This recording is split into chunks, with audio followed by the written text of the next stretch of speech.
ऐसे समाज में जहां अक्सर चुप्पी सच्चाई पर हावी हो जाती है।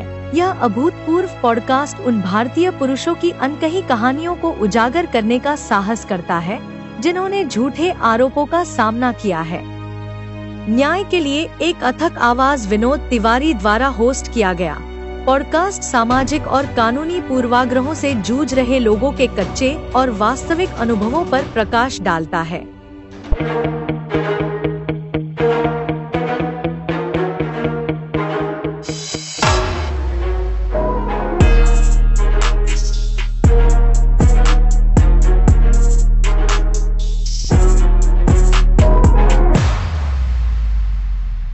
दोस्तों नमस्कार, स्वागत है आपका एक नए एपिसोड में। और इस एपिसोड में हम हर बार की तरह लेकर के आए हैं एक नया चेहरा, एक नई कहानी, अनवीलिंग फॉल्स एलिगेशंस। मेरा नाम है विनोद तिवारी और मैं यहाँ पर हूँ आपके साथ में झूठे आरोपों के सच का पर्दाफाश करने के लिए। दोस्तों, हाल ही कुछ समय पहले हमारे देश में पहलगांव में एक बहुत बड़ा आतंकी हमला हुआ था जिसमें हमारे करीब 27-28 पुरुष मारे गए थे। दोस्तों, उससे भी बड़ा आतंकी हमला प्रतिदिन हर दिन हो रहा है, बाहर के आतंकवादियों से नहीं, घर के आतंकवादियों से। और दोस्तों, वो जो बाहर वाला हमला है उसमें तो सिर्फ 27 लोग मारे गए थे, लेकिन यहाँ पर एक दिन में उससे ज्यादा लोग मारे जाते हैं। और यही बात को हम बाहर निकालने के लिए ये एपिसोड बनाया है, झूठे आरोपों का सच, जिससे देश के कानों में कुछ जू रहेंगे, कुछ उन्हें समझ में आए।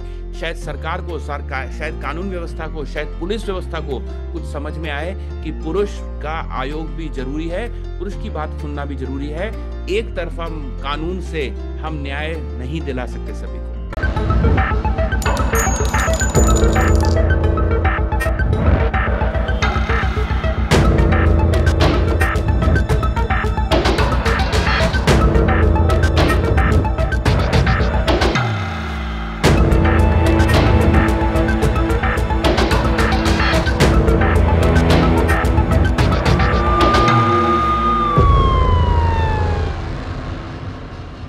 और आज हमारे साथ में एक बहुत मुख्य अतिथि हैं, एक गेस्ट हैं जिनके बारे में हालांकि इंट्रोडक्शन की जरूरत नहीं है, आप बहुत सारे लोग जानते होंगे, लेकिन फिर भी मैं आपको बताता हूँ। ही बिलोंग्स टू दिल्ली, यानी देश के दिल, राजधानी कैपिटल से आते हैं, दिल्ली से। और he is a main right activist, करीब मोर देन 1.5 डिकेड, यानी करीब 16 साल से मेन राइट एक्टिविस्ट वाली फील्ड में है। इसके साथ में इनका भी कुछ ऐसी कहानी रह चुकी है कि वे भी इसके विक्टिम रह चुके हैं, लेकिन इन्होंने अपने आप को कैसे निकाला, कैसे जीता, और इनकी कहानी के बारे में हम ज्यादा जानते हैं। तो मैं यहाँ पर इनवाइट करता हूँ शौनी कपूर जी को। शौनी कपूर जी नमस्कार, आपका स्वागत है। और नमस्कार Vinod ji, thank you so much, बहुत बहुत धन्यवाद मुझे बुलाने के लिए। जी थैंक यू। तो साहब, सबसे पहले तो हम आपसे जानना चाहेंगे, आपका इंट्रोडक्शन आप ही के मुंह से, थोड़ा सा आपका शॉर्ट इंट्रोडक्शन। एक लाइन में कहूँ तो एक्टिविस्ट हूँ, मेंस राइट एक्टिविस्ट हूँ, और जेंडर बायस्ड लॉज के पूरे स्पेक्ट्रम को कवर करता हूँ, beat matrimony, 498A, rape, molestation, sexual harassment at work place, और मैट्रिमोनी में भी सब कुछ, मेंटेनेंस, चाइल्ड कस्टडी, डाइवोर्स और डॉवरी हरासमेंट, डोमेस्टिक वायलेंस। तो ये सब कवर करता हूँ। बहुत बैकग्राउंड थोड़ा यही है कि 2008 में मेरे ऊपर यही मुकदमा हुआ था, 498A उस समय होता था, अब सेक्शन बदल गया। जी। तो उसमें मुझे 5 दिन जेल भी जाना पड़ा था। तो उसके बाद फिर जैसे कहावत आपने सुनी होगी, हिंदी की कहावत है, जाके पैर ना फटे बिवाई, ताकि जाने पीर पराई। तो शायद उससे पहले हमें भी एहसास नहीं था कि कानून का कितना दुरुपयोग हो सकता है। हमें भी लगता था हमारा तो केस सच्चा, हमने तो कभी दहेज मांगा नहीं, तो हमें क्या कहेगी कोई पुलिस, कोर्ट कचहरी, हमें क्या कहेगी। बराबर बात है, केस बस वैसा ही। हाँ। ओके, तो थोड़ा सा विस्तार से जानना चाहेंगे कि आपकी मतलब किस तरीके से शादी के बाद में किस तरीके से आप पे झूठा आरोप लगा और क्या क्या आपने चैलेंजेस फेस किए। विनोद जी, ऐसा हुआ था कि मेरी शादी के बाद जो है मेरे ससुराल में कुछ प्रॉब्लम्स थी, इनहेरेंट प्रॉब्लम्स थी। मेरे ससुर एक एम्बेजलमेंट का केस चल रहा था, उनका बेटा उनके साथ रहता नहीं था। अच्छा। तो मेरी भी शुरुआत में तो वो कुछ समय बाद आने लगे कि हमें कुछ पैसे की जरूरत है, ये दे दो वो दे दो। तो मैंने शुरुआत में कुछ पैसे दिए भी, 1-2 बार उन्होंने विश्वास बनाने के लिए कुछ पैसे वापस भी किए। अच्छा, ठीक है। फिर पर वो पैसे बढ़ते रहे, एक बार मेरी क्षमता से अधिक हो गए। अच्छा। और उस समय फिर मेरी बीवी का ये कहना था कि जैसे तुम मतलब कि अपने पिताजी को रखते हो, इनको भी रखना पड़ेगा। तो अच्छा। जो मेरी क्षमता से बाहर था। हाँ हाँ हाँ। और उनका हमेशा ही पैसे को लेके बहुत डिमांड रहती थी। आज 5,000 दे दो, आज 7,000 दे दो। 2008 में हम्म। जितनी नौकरियां थी, जितने आमदनी थी, उस हिसाब से वो बड़ी रकमें होती थी हर महीने देने के लिए। अच्छा, हर तो उनसे महीने। बातें शुरू हुई फिर कि अगर ऐसे नहीं दोगे तो वैसे दोगे, अच्छा। कानून के डर से दोगे, बच्चे के लिए दोगे। खैर, वो सब चलता रहा और हो गया। फिर हम्म किसी दिन, जिस दिन हमारा घड़ा भरा, हम्म। तो उस दिन उन्होंने हमें ऊपर दहेज का मुकदमा दायर कर दिया। ओके। जब उस समय होता था अरेस्ट, हस्बैंड की अरेस्ट होती थी, हरियाणा में था। तो अच्छा। दिल्ली में शायद एंटिसिपेटरी बेल शायद तब हो जाती थी, हरियाणा में एंटिसिपेटरी बेल हस्बैंड की नहीं होती थी, हरियाणा पंजाब में। अच्छा। तो 5 दिन जाना पड़ता था, एक वीकेंड आ गया तो वही 4-5 दिन हम जेल में रह के आए। अच्छा। कोई बात नहीं, गांधी जी भी गए थे, भगत सिंह भी गए थे। ये हमारे आपका। साथ वही हुआ। हाँ। मैं बड़ा प्राउडली कहता हूँ कि मेरी बीवी को मैंने बहुत प्रताड़ित किया, और वो हाँ। सारी प्रताड़ना उसके द्वारा झूठा केस दायर करने के बाद हुई। Oh my God. ओके। हमने अपने ससुर को कन्विक्ट कराया अच्छा। इनकम टैक्स एक्ट, अच्छा। और उनकी बुरी हालत थी, कोई भी मुकदमा वो जीत नहीं पाए, पैसा वो मेंटेनेंस के नाम पे ले नहीं पाए। बच्चे की मेंटेनेंस मिलती थी 5,000 रुपया, okay. Which I was very happy to give. Child custody मुझे मिली, हाँ हाँ। 498 मैं बरी हुआ। डोमेस्टिक वायलेंस में उसे कुछ मिला नहीं। अच्छा। हाई कोर्ट तक गई, हाई कोर्ट से भी कुछ नहीं मिला। अच्छा। तो ठीक है, लड़े जीते, हाँ हाँ और फिर इतना इंटरेस्ट पैदा हो गया कि लॉ ज्वाइन कर ली, हाँ हाँ। अच्छा। ज्वाइन कर लिया, चलते रहे। और साथ साथ एनजीओ उस समय थी, फिर बाद में अपनी एनजीओ भी बना ली। अच्छा। तो ये चलती रही। वंडरफुल। दोस्तों, मैं आपको बताना चाहूंगा कि इनका जो केस था, उस केस से न केवल इन्होंने अपने आप को बाहर निकाला, अपितु हिम्मत के साथ में इन्होंने कई सारे लोगों को बाहर निकालने का बीड़ा उठाया, एंड इन्होंने अपने आप को लॉ ग्रेजुएट बना लिया।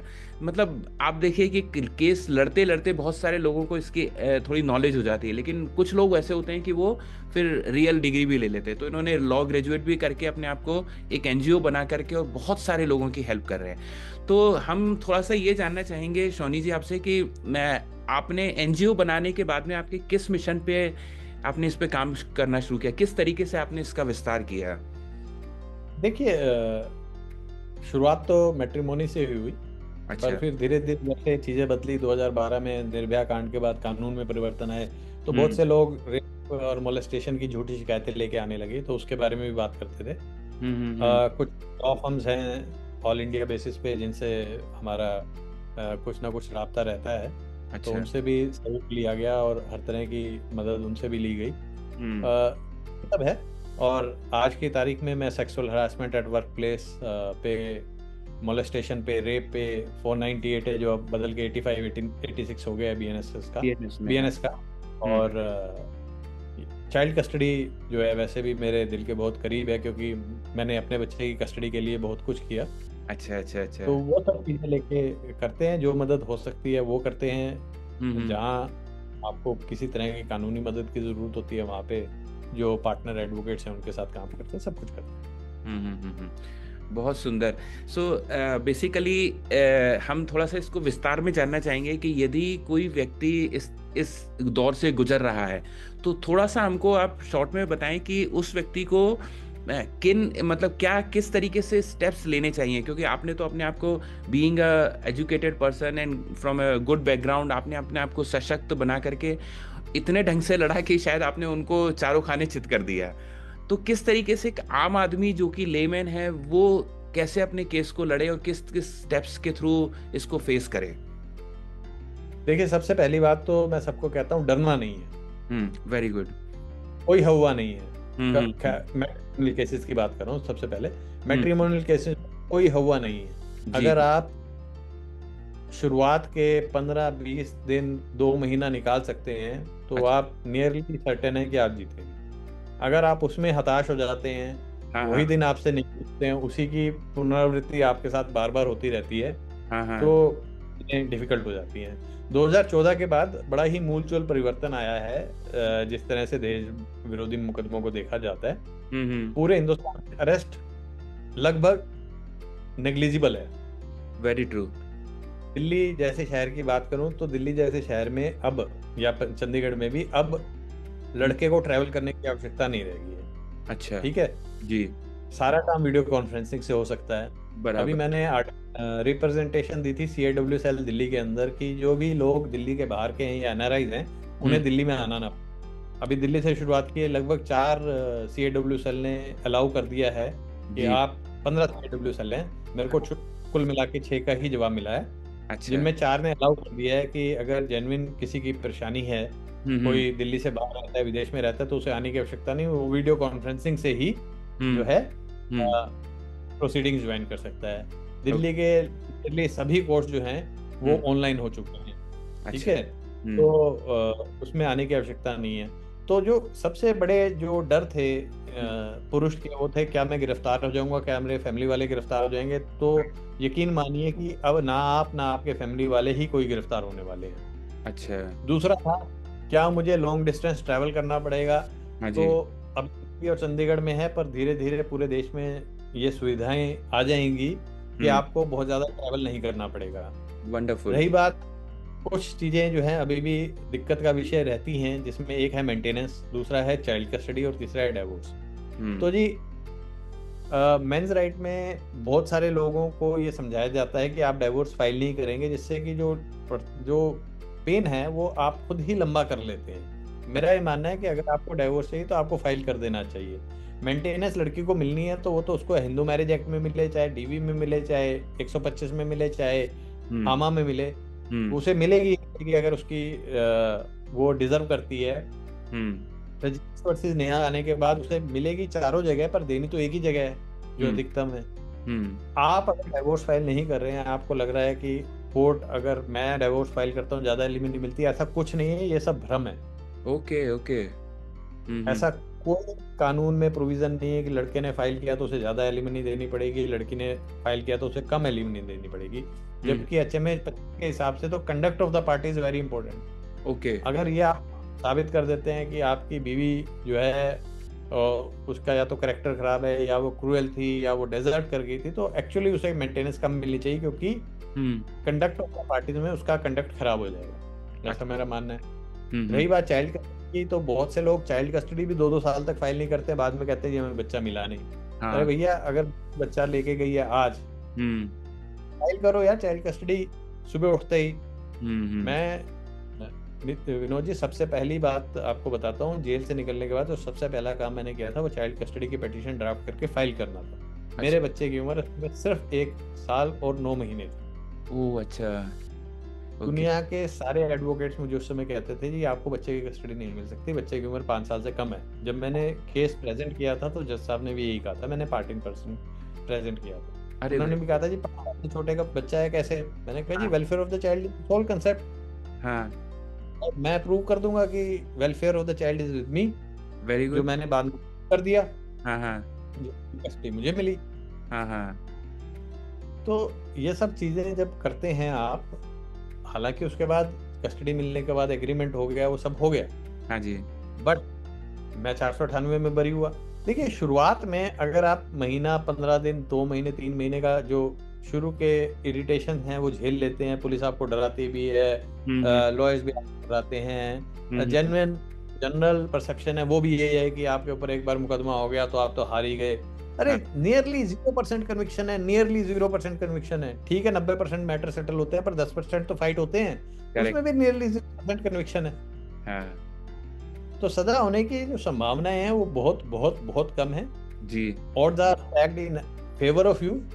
और आप ही अपने डर से ना हुआ बना के उसको कोई चीज बना के कि बहुत बड़ी चीज है, आप डर जाते हो, समझ जाते हो। मैं कहता हूँ जिंदगी जीने के लिए है, मुकदमा चल रहा है, चलने दो यार, अपनी जिंदगी जियो। सही बात है, सही बात है। काम करो, प्रोग्रेस करो। हाँ, ठीक है ना। और एक चीज तो नहीं चल रही जिंदगी में, बाकी सारी चीजें चल रही है, उन पे काम करो यार। Very true, very true, very true. दरअसल मुझे लगता है कि आपकी इतनी से जो बात है उससे बहुत सारे लोगों को हिम्मत मिली होगी, क्योंकि लोग ना अंदर से टूट जाते हैं रियली में। लाइफ में एक मुकदमा ही नहीं बल्कि लाइफ में बहुत सारी प्रोसीडिंग्स चल रही हैं, तो enjoy all the things and this is one of the incidents जो कि आपकी जिंदगी में आया है, तो फेस इट। भैया एक शादी तो नहीं चली, परिवार तो चल रहा है, माता पिता हैं, भाई बहन है, उनके साथ समय बिताओ यार। तुम्हारी शादी, आधे दुनिया की शादी वैसे ही लेट हो रही है आजकल। हाँ सही बात है, भाई बिल्कुल सही तुम्हारी है। 28 साल की उम्र में शादी हुई, 29 साल की उम्र में तुम्हारी बीवी भाग गई, तो हाँ 1 साल ही तो शादी, 22 साल तो तुम्हारे बाकी परिवार के साथ रह रहे थे, बाकी दोस्तों के साथ रह रहे थे, करेक्ट, बाकी काम धंधा आगे भी कीजिए, क्यों नहीं करते हो? वेरी ट्रू, आप तो छोड़ने जाते हैं जिस दिन मुकदमा होता है, वेरी ट्रू, वक्त नहीं रुकता तो जिंदगी कैसे रुक जाएगी?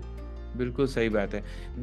जैसा आपने बताया कि लोगों को जो अब ट्रैवल करके और जो face directly person in person appear होने वाली वो प्रॉब्लम खत्म हो जाएगी, तो सबसे बड़ा जो फियर है वो जो कि हम जेल चले जाएंगे, हमें गिरफ्तार कर लिए जाएंगे, वो एक शायद फियर खत्म हो जाएगा। और जेल तो अब हो चुका है, जेल अब हिंदुस्तान में बिरला ही कोई इंसान प्लेन वनीला 498 में जाता है। हाँ यू आर, सुप्रीम कोर्ट की नहीं सक्सेसिव रूलिंग्स है, हाँ बिल्कुल, पूरे हिंदुस्तान में 41A जो अब 35 बन गया BNSS का, उसका पालन होता ही होता है। अगर पालन नहीं होता है तो पुलिस वाले पे कार्रवाई होती है। अच्छा अच्छा। तो दोस्तों ये बात नोट करने वाली बात है कि 498 और जो अब BNS में चेंज हो गया है, इसमें कभी भी किसी तरीके की आपको जेल नहीं हो सकती, तो आपको ये डरने वाली बात तो बिल्कुल भी नहीं है। और कुछ चीज़ें जो इन्होंने बताई मुझे बहुत अच्छी लगी कि जिस तरीके से आपको चाइल्ड कस्टडी वाली बात है या मेंटेनेंस या जो डाइवोर्स वाली बात है, तो वो आपको अपनी तरफ से पहल करनी है। और ये आपने बहुत अच्छा इनफैक्ट जो मिथ था उसको बस्ट कर दिया है कि ये लोगों को लगता था कि शायद मैं डिवोर्स फाइल करूंगा तो मुझे बहुत ज़्यादा एलिमनी देनी पड़ेगी। ये ऐसा नहीं है इनके हिसाब से, हमको ये जो भी देना है वो देना ही पड़ेगा, पर आप यदि पहल करते हो तो शायद इस चीज़ से जल्दी निकल सकते हो। Am I correct? नहीं, अगर मैं ये कहता हूँ कि अगर आज भी देना और 10 साल बाद भी देना, 10 साल बाद आपकी इनकम बढ़ी होगी तो हाँ आप ज्यादा पैसा दो, हाँ, कोर्ट ज्यादा डिसाइड करेगा आपके लिए। मेक और अगर आप इनकम रोकते हैं अपनी, तो आप सबसे बड़ी बेवकूफ़ी करते हैं, क्योंकि आपका जो प्रमोशन 1 साल नहीं हुआ, 2 साल नहीं हुआ, वो अगले 30 साल जो आपका करियर है उसमें कभी नहीं होगा। वो नुकसान 1 साल का नहीं है, नुकसान अगले 30 साल का है वो आपका। यस, ये भी करते हैं लोग, सही कह रहे हो आप लोग। प्रैक्टिकली, हाँ प्रैक्टिकल बनी। तो दोस्तों हमारे यहाँ से मतलब इनके जो मैसेज से बहुत सारे मैसेजेस मिल रहे हैं हमें, और कुल मिलाकर के ये जो चीज़ें हैं जो हमको एडवोकेट्स या बोल सकते हैं बाहर के लोग जो हमें मिसबिहेव मतलब एक तरीके से गलत सलाह देते हैं, है ना, तो वो सब चीज़ एक वो व्यक्ति से हम जान सकते हैं जो इस फील्ड के अंदर में बहुत सालों से हैं। 16 साल से ये RTA में काम कर रहे हैं, और दूसरा इन्होंने खुद के अपने केसेस झेले हैं, तो मुझे लगता है कि इनसे बढ़िया जो राय और कोई नहीं दे सकता। शोनी साहब, हम आपसे ये जानना चाहेंगे कि आपका जो NGO चलता है तो बेसिकली आप कंसल्टेशन सर्विसेज भी देते हैं, तो यदि कोई व्यक्ति आपको अप्रोच करना चाहे not only Delhi but from outside, तो वो कैसे अप्रोच कर सकता है और उसे क्या क्या हेल्प मिल सकती है? देखिए, NGO का नंबर भी सर्वविदित है, मैं आपकी सुविधा के लिए बोल देता हूँ। उसका नंबर है 9811850498। बराबर। इस पर आप व्हाट्सएप करके, ईमेल से, सौदा ट्रस्ट की ईमेल से या फोन करके मुफ्त ले सकते हैं, मुफ्त जानकारियां ले सकते हैं, फ्री एडवाइस ले सकते हैं। बट ये फ्री एडवाइस है, कोई डॉक्यूमेंटेशन नहीं है, कोई अन्य चीज नहीं है, कोई आपके डॉक्यूमेंट्स नहीं पढ़े जाएंगे, जो आप बताएंगे उसके। मेरा पर्सनल काम है कंसल्टेशन का। अगर आप कोई अपने डॉक्यूमेंट्स भेजना चाहते हैं, पढ़वाना चाहते हैं, डॉक्यूमेंटेशन करवाना चाहते हैं, तो मेरी कार्रवाई मैं काम करता हूँ। अगर इसके बाद आपको किसी एडवोकेट की आवश्यकता है तो मैं आपको रेकमेंड कर सकता हूँ, बट वो रिकमेंडेशन ये रेफरेंस ही है मेरी, कोई इसके अंदर इसके ज़्यादा कि उसके अंदर कोई वो पार्टनरशिप वगैरह नहीं। बराबर। रही बात कुछ और चीज़ें हैं, बहुत से लोग ना NGOs में जाते हैं और उन्हें लगता है कि हमने NGO को ये केस बता दिया तो अब इस केस में हमारी जिम्मेवारी खत्म हो गई है, हमने वकील साहब को दे दिया तो हमारी जिम्मेवारी खत्म हो गई। अरे नहीं भैया, केस आपका है। हाँ हाँ, सही बात है। इसको आपको फॉलो करना है। चाहे आपको जानकारी चाहिए उसके लिए भी आप ही को फॉलो करना है, चाहे आपके रिप्लाई बनने हैं तो वो आपको वकील साहब के साथ बैठ के बनाने पड़ेंगे, वरना जैसे लड़की की पिटीशन बनी होती है ऐसे आपकी डिवोर्स की पिटीशन बन के जाती है जो कि फेल होती है। मैं बहुत कस्टडी पे मैं बहुत काम करता हूँ, मैं बहुत सारी चाइल्ड कस्टडी की पिटीशन पढ़ता हूँ, तो मुझे ऐसा लगता है कि ये जो है डिवोर्स की पिटीशन है और गलती से चाइल्ड कस्टडी डाल दी है, कहीं welfare of child he defined नहीं होता है उसके अंदर। अच्छा, हमेशा लिखा होता है मेरी शादी हुई, मेरी बीवी का व्यवहार खराब था, मेरी बीवी ने ये किया, मेरी बीवी ने वो किया, हमने ठीक से रखा, मेरी बीवी भाग गई, मेरी बीवी ने झूठा केस कर दिया, मुझे बच्चे की कस्टडी दी। अरे ऐसे थोड़ी ना मिलेगी। सही बात, वेलफेयर कैसे है। सही बात है। हाँ, वेलफेयर कैसे है बच्चे का, बच्चे की अपब्रिंगिंग कैसे है, बच्चे के लिए तुमने क्या किया, क्या कर सकते हो, वो क्या नहीं कर सकती है, वो छोटे शहर में रहती है, वो बड़े शहर में रहती है, आपका स्कूल पास है, आपके घर में अच्छा, आप ज्यादा पढ़े लिखे हो, कुछ वेलफेयर दिखा डिफाइन करो उसका। Very true, very true. ठीक है, मेंटेनेंस के केस में अगर लड़की कमा नहीं रही है तो रजनीश वर्सेस नेहा में बड़ा क्लियर है कि नियरली 100% उसे मेंटेनेंस लगेगी लगेगी। फाइन करो कि ये एडुकेटेड है, इसे 1 साल की 6 महीने की मेंटेनेंस दे दी जाए, इतना मैं देने को तैयार हूँ, इसको कोई काम ढूंढे। Very good, valid point. तो इस तरह के आपको ढूंढने पड़ेंगे। मैं मेरे को याद है कि जब 2008 में मैंने आरटीए टीईपी लगाई थी, टैक्स एविजन पिटीशन लगाई थी, उस समय कोई प्रेसिडेंट्स नहीं थे इसके अच्छा, कि लड़की के बाप को जो है इनकम टैक्स देना पड़ेगा। पहला केस अच्छा, पर बना ना, हाँ, उसके बाद पता नहीं कितनी आरटीआई सक्सीड हुई, पर उसके बाद कानून में परिवर्तन आ गया, हाई कोर्ट की जजमेंट आ गई, सुप्रीम कोर्ट की जजमेंट आ गई, तो इन्फॉर्मेशन मिलना रुक गई। उस अच्छा, समय तक मिलती थी। अच्छा, वेरी गुड, हाँ, हाँ, अब लोग आते हैं वो वाली देख के कि जी ये इन्फॉर्मेशन हमें नहीं मिलेगा। अरे समझिए, कानून बदल चुका है, अब आपको सिर्फ और सिर्फ फाइनल आउटकम क्या हुआ वही मिलेगा। बराबर, पर अगर मिलेगा तो कार्रवाई तो होगी, अगर आप फॉलो करोगे तो आप कार्रवाई तो कराइए। हाँ, सिर्फ आपको जानकारी नहीं मिल रही है इसलिए आप कार्रवाई नहीं कराते हैं। हाँ, सही बहुत बात, बहुत सारी छोटी छोटी चीजें हैं, और हर एक केस में ना अपने फैक्ट्स होते हैं, अपनी मेरिट्स पे केस लड़े जाते हैं। जी, कोई भी, बहुत से मेंस राइट में जो लड़के आते हैं वो बात करते हैं कि हमें इस चीज का फॉर्मेट दे दो, रिप्लाई का फॉर्मेट दे दो, पिटीशन का फॉर्मेट दे दो। अरे फॉर्मेट पे केस नहीं लड़े जाते। सही बात है, केस टेलर मेड था, जैसे आपकी जिंदगी टेलर मेड है। हाँ, सही बात है। कॉपीराइट नहीं है किसी का 498 की एफआईआर पे। अगर आप 50 एफआईआर पढ़ेंगे तो आपको पता चलेगा 3 4 5 फॉर्मेट हैं, इसके अलावा कुछ नहीं है। हर एक के अंदर वही के कानून है, इसीलिए 99% केसेस फेल हो जाते हैं। Very true. और अगर आप वैसे ही अपनी पिटीशंस को किसी से देख के, पढ़ के, नकल करके बनाओगे, आपकी पिटीशंस भी फेल होंगी। बिल्कुल सही, बिल्कुल सही। सो दोस्तों, यहाँ पर सबसे पहली चीज़ तो इन्होंने जो अपना नंबर बनाया, हम यहाँ पर नीचे मेंशन भी कर देंगे, तो वो नंबर से आप इन्हें कांटेक्ट कर सकते हैं। दूसरा, इन्होंने जो बात बताई वो बहुत अच्छी बात बताई कि आपका केस आपको लड़ना पड़ेगा। डू नॉट कम्प्लीटली आप किसी पे डिपेंडेंट मत हो जाइए कि जी मैंने वकील कर लिया तो वकील फाइट करेगा। पूरे टाइम आपको इन्वॉल्व होकर के, क्योंकि आपका केस में आप ज़्यादा जानते हैं, वकील ज़्यादा नहीं जानता, तो पूरे केस की स्टडी करना, पूरे केस को आपको समझना पड़ेगा। और जैसा इन्होंने बताया कि जैसे चाइल्ड कस्टडी वाला एक एग्जांपल दिया, तो वहाँ पर इंपॉर्टेंट ये है कि आप वेलफेयर बता करके क्या चीज़ प्रेजेंट कर रहे हैं, तो उसके जो कंटेंट्स हैं वो आपके अकॉर्डिंगली कस्टमाइज्ड होने चाहिए। केस टू केस डिफर करते हैं, तो सबकी जो सेम चीज़ होती है वो आप पर लागू नहीं होती, या आपके वाली चीज़ लोगों पर लागू नहीं होगी। तो इस फॉर्मेट्स पे कैसे लड़े जाते हैं। हाँ, सही बात है। ये हालांकि कई लोग देखते हैं, मैंने देखा कई लोग वो सिंपल कॉपी कहीं से कर लेते हैं और बोलते हैं मैंने बहुत अच्छा ड्राफ्ट कहीं से कॉपी करके और वो चिपका दिया। तो I think it doesn't work like that. मैं करेक्ट। आपको एक एग्जांपल दे देता हूँ। जब मेरी आरटीआई चल रही थी तो उस समय कोई प्रेसिडेंट्स नहीं थे, तो कमिश्नर साहब से मैं 2-3 बार मिला। एक बार मैं मिलने गया तो कमिश्नर साहब ने कहा कि अरे आप तो लोगों की मदद करने लगे, आप तो भगत सिंह बन गए। मैंने क्या हुआ? कहते हैं आपके जैसे एक और आरटीआई आई है मेरे पास। मैंने कहा जी अच्छा, उस पर भी कार्रवाई करो। बोले मैं कर नहीं सकता। मैं क्यों? जो केस चेन्नई का है उसने भेज दिया सोनीपत। सिर्फ अपने मेरे मतलब कि जैसे ससुर के नाम की जगह अपने ससुर का नाम लिखा, अमाउंट चेंज किया और भेज दिया जहाँ पे भेजने। Oh my God. इस तरह की चीजें भी लोग करते हैं। सही बात है। तो वी शुड यूज, मतलब थोड़ा सा हमको कॉमन सेंस यूज करना है कि क्या केस है हमारा, and always try to approach to the right person. अब जैसे मैं इनकी बात करूँ तो इनका कोई पर्सनल इंटरेस्ट नहीं है, लेकिन फिर भी एक तरीके से जिस चीज़ से खुद परेशान हुए थे, आज उन्होंने वही चीज़ से लोगों को निकालने का काम शुरू किया। मैं रियली मतलब आश्चर्य कर रहा हूँ कि आप ये तो एक बहुत बड़ी आप सेवा भावना के रूप में आप ये काम कर रहे हैं। इसमें कमर्शियल इंटरेस्ट है, ऐसा नहीं है कि कमर्शियल इंटरेस्ट नहीं है। जब ड्राफ्टिंग करते हैं उसमें पैसे लगते हैं, वो पैसे लेते हैं। Agree, that would be there, that should be there, why not, you know, if you are consuming, आप अपना टाइम दे रहे हैं, अपनी मेहनत दे रहे हैं, अपनी एनर्जी लगा करके किसी को पर्सनलाइज दे रहे हैं, that is okay. But still आपने ये लोगों की भलाई के लिए ये सोचा और आपने अपने आप को इन्वॉल्व किया, ये बहुत बड़ी बात है।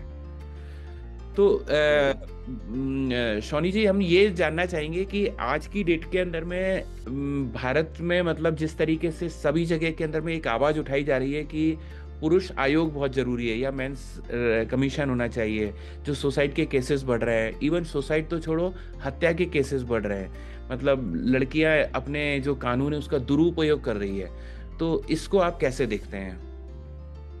देखिए, मैन कमीशन या पुरुष आयोग की आवश्यकता बहुत जरूरी है, बहुत ज्यादा है इस देश में। हुआ क्या है कि पिछले 20-25 साल में लड़कियों को आजादी तो मिली है जी, ठीक है, उन्होंने कानून का यूज भी करना सीख लिया है, यस, पर रिस्पॉन्सिबिलिटी नाम की चीज जो है बेहद मिसिंग है। और मैं अभी RTS डाल के रिसर्च कर रहा हूँ रेप केसेस पे।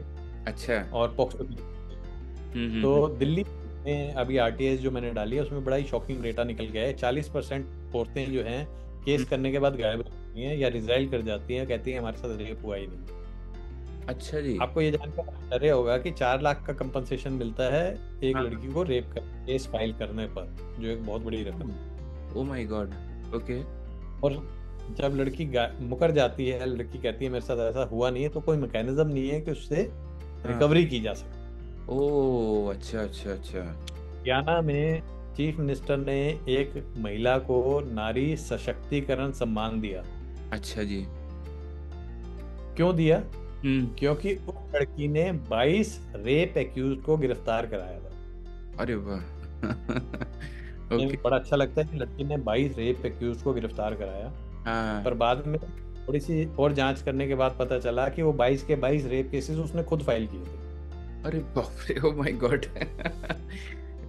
और 12 उसमें से 12 घटनाएं ऐसी थी कि जिसमें उसे कोई बहला फुसला के किसी होटल में ले जाता था, नशीला पदार्थ पिलाता था, और वो बेहोश हो जाती थी, उसका रेप हुई।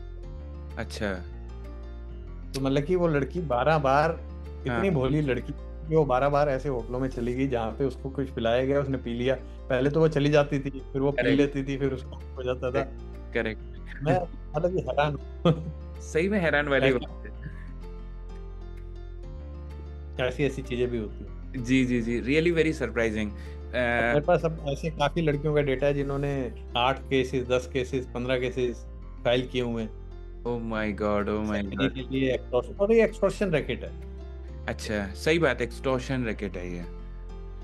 और मुझे लगता है कि बहुत जगह तो इसका पर्दाफाश होने लगा है और लोगों को भी समझ में आने लगा है, न केवल लोगों को बल्कि पुलिस और कानून व्यवस्था को भी समझ में आने लगा है। उनके कुछ ऐसे स्टेटमेंट्स भी आए हैं जजेस के कि मतलब आउट ऑफ दिस टोटल 100 उसमें से 40, 50, 60, 80% तक cases are all false cases. बहुत बुरा हाल है, बहुत बुरा हाल है जी। कन्विक्शन रेट थोड़े दिनों में मिरर करेगा 498 को। Oh my God. सो मतलब सारे के सारे पैसे लेके मैटर सेटल होते हैं, सारे के सारे रेप केसेस भी पैसे लेके सेटल होते हैं। अच्छा, मतलब क्या स्थिति आ गई है कि हमारे भारत में जहाँ पर कि हम डिवोर्स तक की नहीं सोचते थे और रेप या बलात्कार जैसा शब्द बोलने में शर्म आती थी, सुन नहीं सकते थे, बोल नहीं सकते थे, आज वो लड़कियां जाकर के डायरेक्टली जाकर के वहां पे बोलती हैं जी मेरा रेप हुआ है। और रेप भी जैसा आप बता रहे हैं वो बोल रही 10 बार हुआ, तो 9 बार तक आप क्या कर रही थी और आप बार बार जाती नहीं और मतलब आज जाकर के बता रही हैं।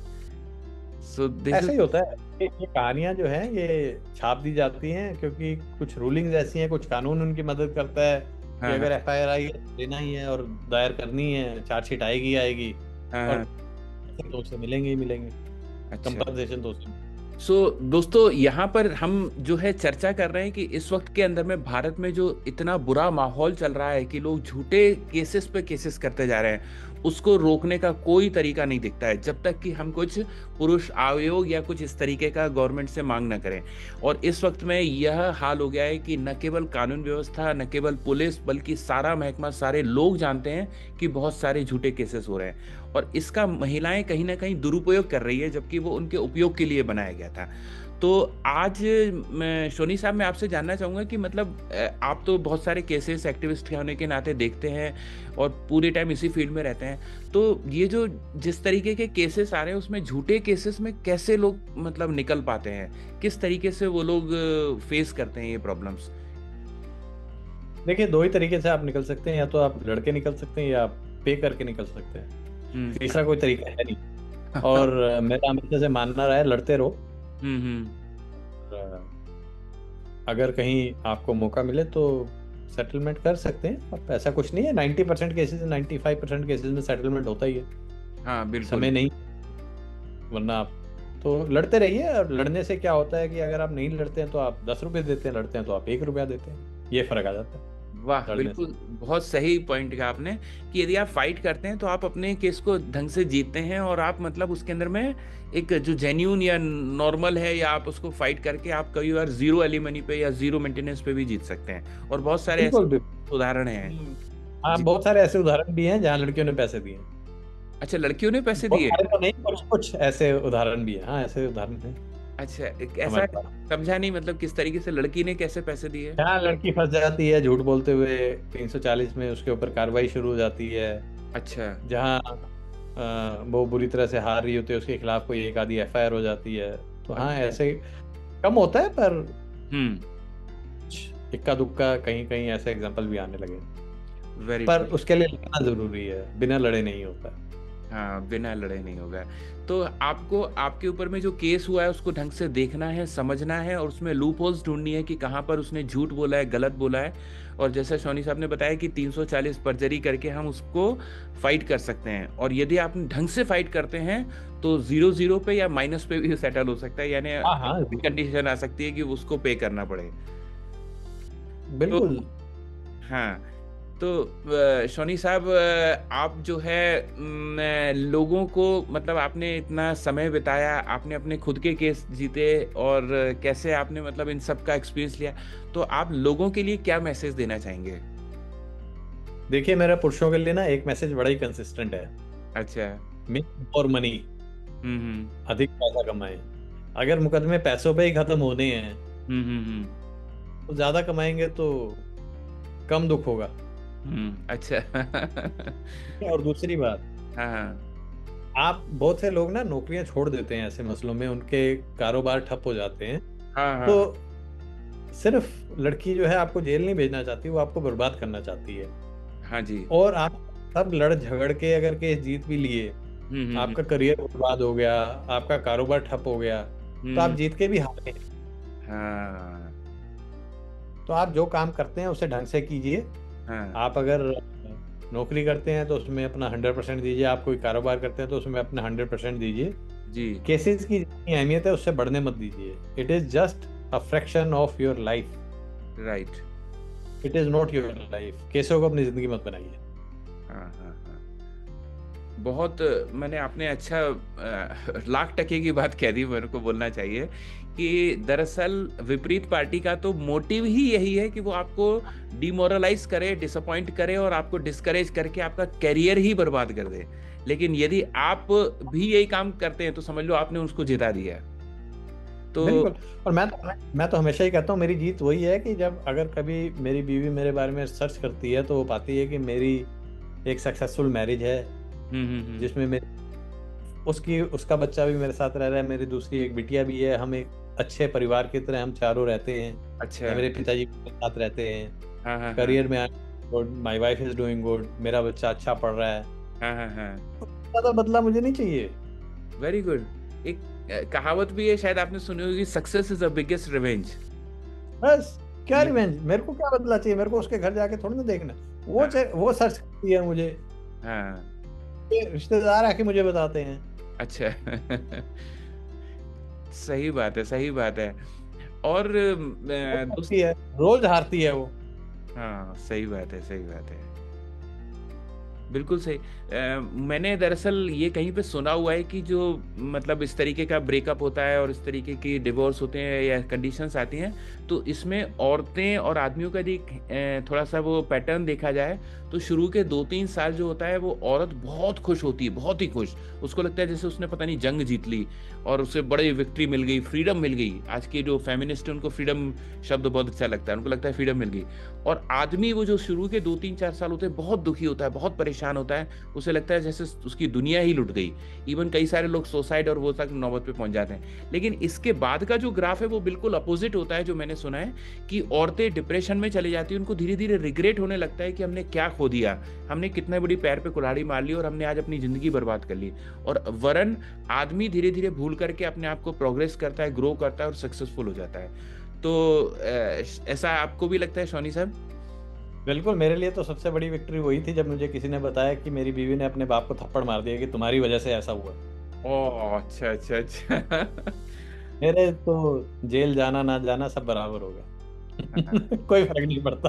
सही बात है, वो तो हाँ एक इंसिडेंस था, वो भूल सकते हैं, लेकिन ये कितनी बड़ी बात है। अरे उसका बहुत फायदा हुआ है मुझे। हाँ पहले जी, क्या है कि हम डरते थे, हाँ जी, हम कहीं भी आवाज उठाने से भी डरते थे। तो हाँ अब तो डर लगता नहीं है कि यही है ना, ये तो हाँ, कर सकते हैं, ये तो जीत सकते हैं। Very correct. अब तो कहीं बात होती है तो उनसे कहते हैं हमारी तो रिपीट विजिट है, तुम्हारी पहली है, चलना है तो बताओ। बिल्कुल सही बात है।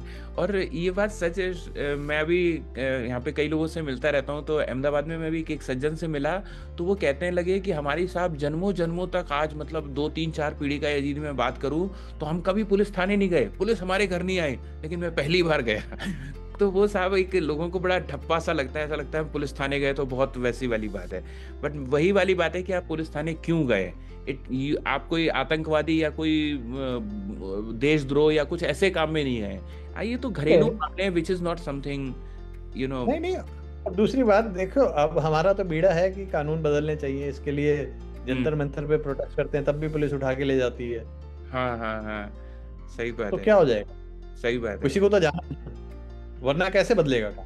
किसी को तो बीड़ा अगर उठाना सारे अपने घरों में बैठे रहेंगे, जिसके मुकदमे खत्म हो जाते हैं वो छोड़ते जाते हैं, जी। तो ये कानून तो कभी नहीं बदलेगा। किसी को तो खड़ा होना पड़ेगा, किसी को तो लड़ना पड़ेगा, किसी को तो जाना पड़ेगा। हाँ, सही बात है, सही बात है।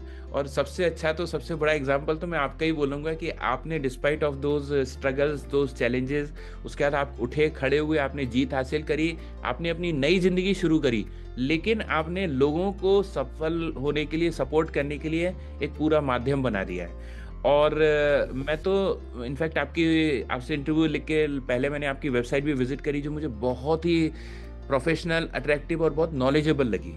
सो आई एम वेरी इम्प्रेस्ड। और मैं वेबसाइट पे बहुत सारे फॉर्मेट्स डाले हैं, जिसको मैंने ऑफ कोर्स ब्लैंक्स छोड़े हैं, हाँ बट मेरे पास एक बहुत बड़ा कंपाइलेशन है जजमेंट्स का, अच्छा, जो कि आपको पुरुषों के काम आ सकता है, चाहे वो किसी भी फील्ड में हो, चाइल्ड कस्टडी हो, रेप हो, मोलेस्टेशन हो, वेरी गुड, 498 हो, डिवोर्स हो, अच्छा, डोमेस्टिक वायलेंस हो, हर एक मुद्दे पर डिफरेंट कैटेगराइज करके मैंने जजमेंट्स डाले हुए, तो वंडरफुल, पीपल और it is free of cost, people can use it. बहुत बहुत सुंदर। थैंक यू सो मच कि आप इतने सारे लोगों के लिए इतना सब कुछ आपने मेहनत करके एक वेबसाइट और डेटा वहाँ पे क्रिएट किया है। तो मैं जानना चाहूँगा कि आप थोड़ा सा वेबसाइट को स्पेल आउट करें, और हम यहाँ पर इसको नीचे भी मेंशन कर देंगे। वेबसाइट का नाम मेरे नाम से ही है, www.shonikapoor.com, SHONEEKAPOOR.com। वंडरफुल, shonikapoor.com पे ही ये सब जजमेंट्स है, और जैसे भी जो भी नई प्रोग्रेस होती है उसको डालता रहता हूँ। अभी मैंने जजमेंट के एक्सप्लेनेशन करके डालना भी शुरू की है। पहले जजमेंट्स डालते थे, अभी कुछ समय से जितना हो सकता है मैं एक्सप्लेन करता हूँ कि ये जजमेंट किस बारे में है, क्या कहती है, उसको भी डालने की कोशिश करती है। वो 100% नहीं हो सकता है क्योंकि समय का अभाव रहता है, पर फिर भी जितना हो सकता है हम डालने की कोशिश करते हैं। बहुत सुंदर। मैं यदि शोनी जी की वेबसाइट की और बाकी कई और वेबसाइट की वो यदि कंपेयर करूं, तो मैं देखूंगा इनकी वेबसाइट एक्टिव रहती है और अपडेटेड रहती है। बल्कि कई सारी वेबसाइट है जो वो पता नहीं 2 3 4 साल पुरानी बनी है, उसमें वही डेटा है। तो एक अच्छी बात है दोस्तों कि यहाँ पर आपको अपडेटेड डेटाज मिलेंगे, नॉलेजेबल बहुत सारी चीज़ें हैं, और दूसरे नए नए जजमेंट्स, और जैसा ये बता रहे हैं कि उसको वो एक्सप्लेन करके भी दे रहे हैं फॉर्मेट्स के साथ में। तो ये बहुत बड़ी हेल्प है और इसको आप लाभ उठा सकते हैं इनसे कनेक्ट होकर के। सो शौनी जी, मैं एक और चीज़ आपको देखता हूँ कि मैं एक्स में आपको फॉलो करता हूँ, और मैं देखता हूँ वहाँ पे बहुत एक्टिव हैं। तो इसके पीछे आपका क्या राज है? नया मीडियम है, और इससे लोगों को जो है जनरल पॉपुलेशन को आप बहुत छोटे से मैसेज से बहुत बड़ी चीज़ बता सकते हैं। करेक्ट। आप यकीन मानिए कि अगर ये एक्स नहीं होता या ये सोशल मीडिया नहीं होता तो पुरुष आयोग की बात या पुरुष अधिकारों की बात बहुत हद तक नहीं पहुंचती। जितना भी स्प्रेड है मेन स्ट्रीम मीडिया में, तो कंप्लीटली ब्लैकआउट है, यू आर राइट जी। की बात नहीं करता है। हाँ। तो जितना भी हो पाया वो सोशल मीडिया के माध्यम से हो पाया है, और सोशल मीडिया के माध्यम से ही लोग एक दूसरे से जुड़ते रहते हैं। अगर कहीं सुसाइड होता है, कहीं किसी कोई अरेस्ट कर लिया जाता है, कहीं किसी को जबरदस्ती झगड़ा वगैरह किया जाता है, तो वहाँ पे अधिक लोग पहुँच सकते हैं, मदद कर सकते हैं। और हमारी भी कोशिश होती है कि डेली के जो भी मुद्दे हैं उसे एक्स पे उठाया जाए, उसे एक्स पे प्रकाशित किया जाए, जिससे कि लोग बारे में जान सके, पढ़ सके, समझ सके। Yes yes yes. सो मैं और आपसे अगेन एक्स का हैंडल भी जो है वो मेरे ही नाम से है, शोनी कपूर। ओके, तो हम एक्स का भी जो हैंडल है वो यहाँ पर आपको बता रहे हैं, तो आप इनको फॉलो करिए और आपको बहुत नॉलेज मिलेगी। इट इज़ नॉट कि यानी आपको अपने केस रिलेटेड, बल्कि जनरल भी आपके इर्द गिर्द क्या हो रहा है, आप कैसे जीत सकते हैं, कैसे लड़ाई ले सकते हैं, कई सारे केसेस हैं, उनका अध्ययन करके आप और जानकारी ले सकते हैं। तो ट्विटर हैंडल को भी आप इनको फॉलो कर सकते हैं, दैट इज़ रियली ग्रेट। तो शोनी साहब, आप जो है इतना आपने समय दिया, इतना सब कुछ आपने टाइम निकाला हमारे लिए, हमारे दर्शकों के लिए, और आपकी जो कहानी थी वो आपने हमें शेयर करी, आपने किस तरीके के चैलेंजेस फेस किए और आज आप एनजीओ के थ्रू किस तरीके से लोगों की मदद कर रहे हैं, ये सब आपने बताया, बहुत ही अच्छा लगा। और हम आपको धन्यवाद देना चाहेंगे कि thank you so much for your. धन्यवाद आपका, आपने मुझे समय दिया यहाँ पे अपनी बात रखने का जी। और मैं चाहूँगा कि आप ऐसे ही काम करते रहें, झूठे मुकदमों के खिलाफ आप आवाज़ को बुलंद रखें। जी जी जी जी, बराबर। So thank you so much and wish you good luck. बहुत बहुत धन्यवाद आपका। Thank you sir, thank you. दोस्तों, हमारी मुलाकात होती है अगले एपिसोड में एक नए चेहरे के साथ में, एक नई कहानी के साथ में। तब तक के लिए नमस्कार।